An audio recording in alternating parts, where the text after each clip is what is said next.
and the people they serve. Now, from The Signature, a division of Esquire Bank Studios. This hour of The Shaun Thompson Show is sponsored exclusively by DonleyAuctions.com. Wild West items, political history, we sell your American treasures. DonleyAuctions.com. AM 560, The Answer.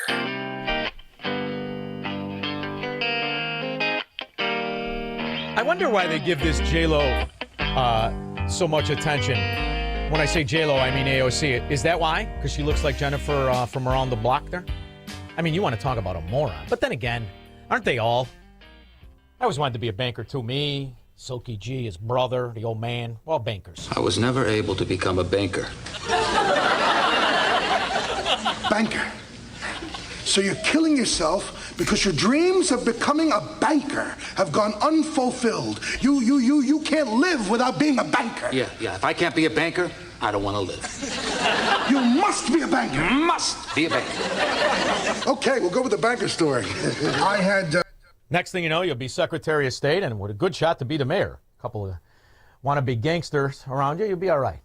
Georgie, Naperville. Yeah, Shaun, I want to live where the deer, antelope, and buffalo roam, and not where the electronically monitored roam and no one knows where they are. Well, you can't move where John Thune is. Wasn't he South Dakota? Isn't he some Dakota or not? This is why, to George's point, we never won this whole idea. They're going to win. We might win. Who's we? Is John Thune we? How many people know with this asshat who's never worked a day in his life? Mitch McConnell's lapdog, when Mitch McConnell used to have a lap and be alive. Mitch, what do you think, Mitch? Fracking idiot. Senator John Thune sent the Senate on a 37-day vacation, but made sure to lock in pro forma sessions every few days to block President Trump from making any recess appointments during the 5-week break. Okay, here's a fast fact. 5 weeks. 5 weeks these idiots are on a campaign tour. And for 5 weeks, they will prevent Donald Trump from making a recess appointment, which would mean, in the event of the loss of Congress and the Senate, it would take 2.5 years for the Democrats to get whoever he appoints out of office. And aside from that, they could pass the SAVE Act. You know, the one that would legitimize fiefdoms from stealing elections the way Chicago has been doing since it was incorporated. For you, it only takes one senator to object to the unanimous consent for pro forma sessions to stop this from happening. The Senate Majority Leader fought off the senators who wanted to stay and pass the SAVE Act, making sure he could go back to South Dakota, then continued the fight to keep any business from getting done by scheduling the pro forma sessions every few days. So aside from the fact that Rand Paul or Mike Lee or Ted Cruz, somebody should object anyway. What do you follow this idiot for? Which tells you, we, the decent people, have never been in the lead or been in control of anything. Because, in my opinion, if they don't do this, and I'm talking about the specific good ones, and I love Ron Johnson, but do it, Ron. What the hell are you doing?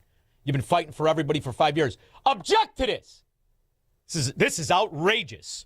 Oh, gee, I hope we don't lose the Senate. Get the hell out of here. We've never been in charge of anything. Jim, namaste. Namaste, my brother. How are you? Hey, Standard. I'm calling about this birthright citizenship thing.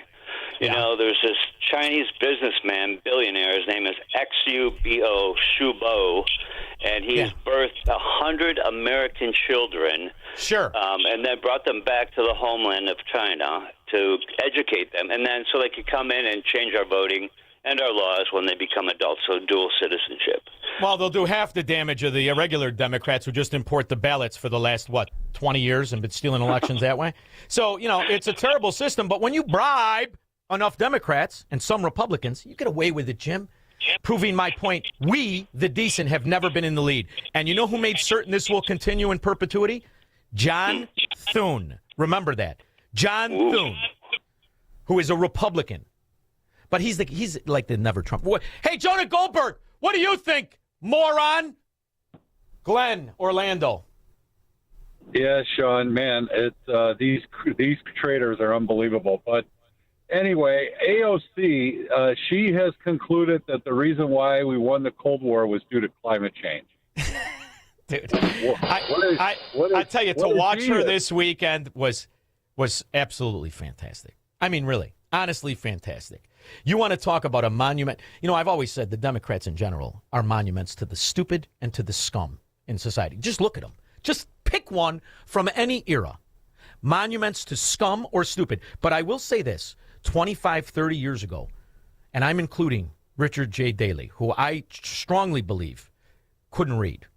I'm including them in this. This crew is a separate kind of moron. But by the way, just a quick definitional thing. What, in your mind, is the difference between socialism and communism? I think, to me, the fundamental differences, there's many. Yeah. One prevailing one is democracy. And I believe that democratic socialists are fundamentally pro-democracy. Democracy? You mean mobocracy?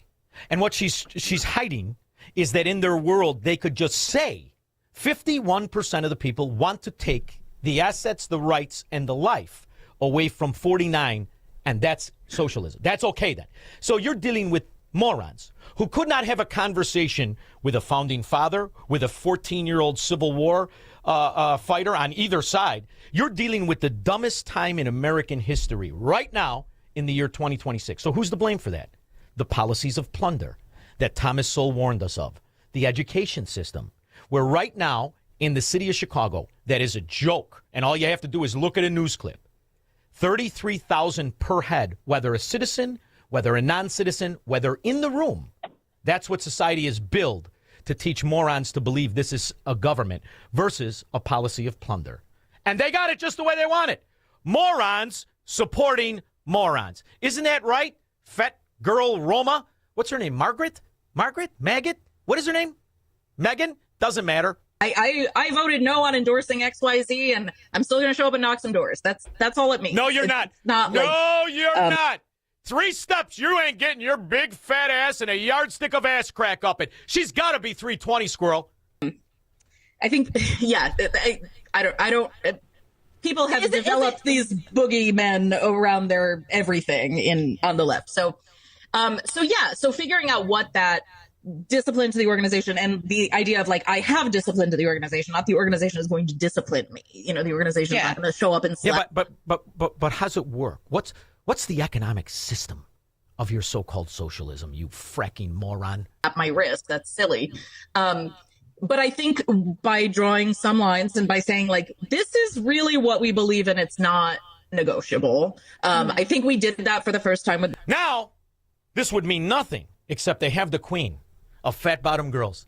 And she's out there telling you it's an option. She's got a rash that hasn't gone away since 1978. The Duchess of Chafington. You're not going to convince Republican voters in Michigan. And the real fight will be how do we make sure that people who voted for Haley feel comfortable voting for Abdul El Sayed, and how do we get independents to feel comfortable? And you can see that. Shut the frack. That's the only thing Bill Clinton did that I understood, is he stepped out on her. You know, Squirrel, I don't take it, but a friend of mine, an old man at the cigar store, he said on the Viagra bottle, it says, "Stay away from Hillary Clinton." Voiced clips. Dominic, Glendale Heights. I do have a question. Can the vice president call the Senate back? He can break a tie vote, but he's not the president of the Senate, or is he? Maybe he is. That's very interesting. Because here's he is the president of the Senate. Yeah. Because if he can call him back and he doesn't, I'm not voting for him for president 2028. No, I'm not a Vance guy anymore. But I will say this: why is it that all of our good ones, and I mean this, I first of all, I liked Rand Paul. I don't like him after what he did with the SAVE Act and all the rest of it. But Ron Johnson, I love. I think he's one of the only decent men that's in this position. He's a man of character. I'd love to know. In fact, we should try and talk to him. Why doesn't he? It takes one guy to object, and you could negate this. First of all, they're on break for 5 weeks, these slots. 5 weeks? Who the frack goes on vacation for 5 weeks? We've had him on before, Dom. I'm gonna try and get him. Get him again. Because I love him. I mean it. I love him. What he did for us, how he stuck up for women under the tyranny of the vaccine. I mean, he's the one guy I really have the utmost respect for. Thank you very much, Dom. He'll know. He's a decent person in an indecent system called Washington. Caligula for scum. 312-642-5600. He will never negotiate his constitutional rights with the government. Live free or die. on The Shaun Thompson Show on AM 560. The Answer. The following contains a celebrity impersonation. Mr. President, we're seeing reporting that air conditioning systems are failing as temperatures rise. What is your response? I said, don't wait. People wait